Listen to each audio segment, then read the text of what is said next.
Raphaël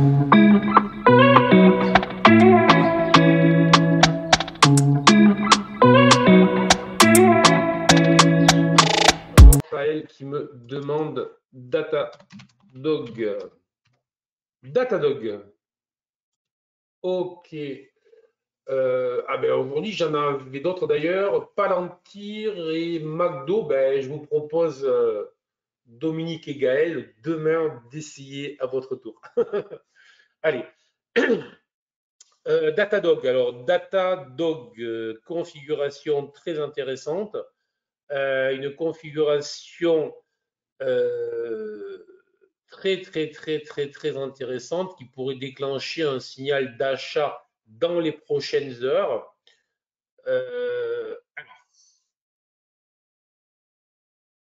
Essayons de prendre, voilà, la bonne distance.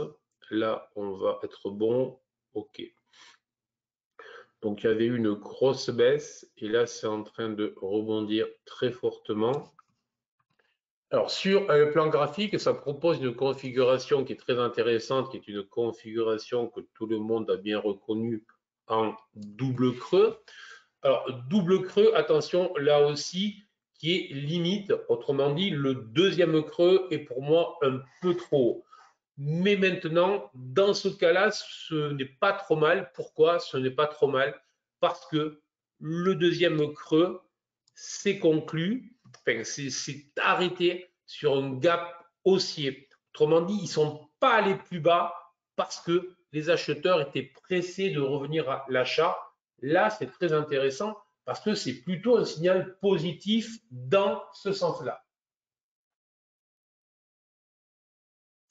Ensuite, on a quand même une accélération assez phénoménale, puisqu'en un mois, on est sur une valeur qui doit gagner à la louche plus de 50%. Hein. On va dire, c'est ça, on était sous les 80, on est à près 220, donc on est autour de 50% en un mois, donc une hausse assez phénoménale. Et là, souvent, ce qu'on entend, c'est quoi? C'est que trop cher, trop rapide. Et là, la réalité que l'on a, c'est que courir après les valeurs en baisse, les valeurs en solde. Rappel, les soldes n'existent pas en bourse si ça baisse et que les investisseurs ne le veulent pas. Bon. Donc là, en l'occurrence, le dossier, je ne le connais pas, mais il se passe quelque chose et on voit bien que c'est brutal. Brutal, violent. Bon. Après, j'ai une ligne de coût ici, donc de ma configuration que j'ai effacée pour plus de lisibilité, une ligne de coût très claire et on est en train de la tester.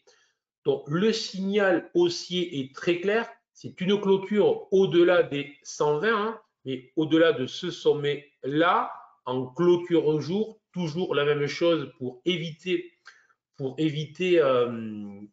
de se trouver, de rentrer pour minimiser, je vais y arriver, pour minimiser les faux signaux sur les cassures. Là aussi, on parle souvent de faux signaux sur cassure.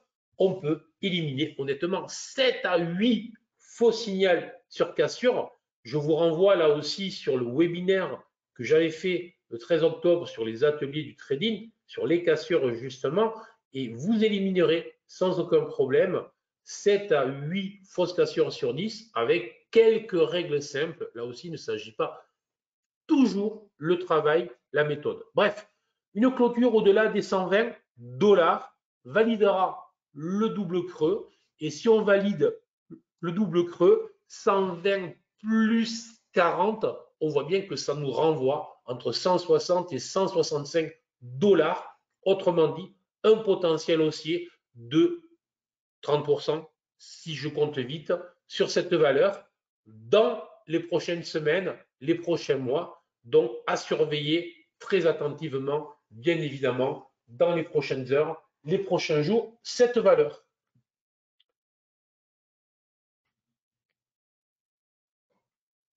Islam Universal, si ça baisse.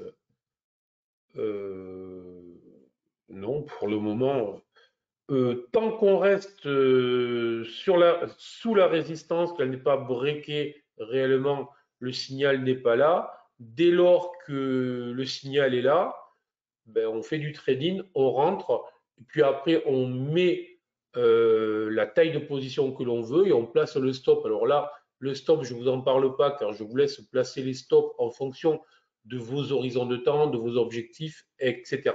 Voilà. Donc merci beaucoup à toutes et tous. Très bonne journée et à demain matin, 8 heures, en pleine forme. N'hésitez pas à me dire ce que vous aurez fait.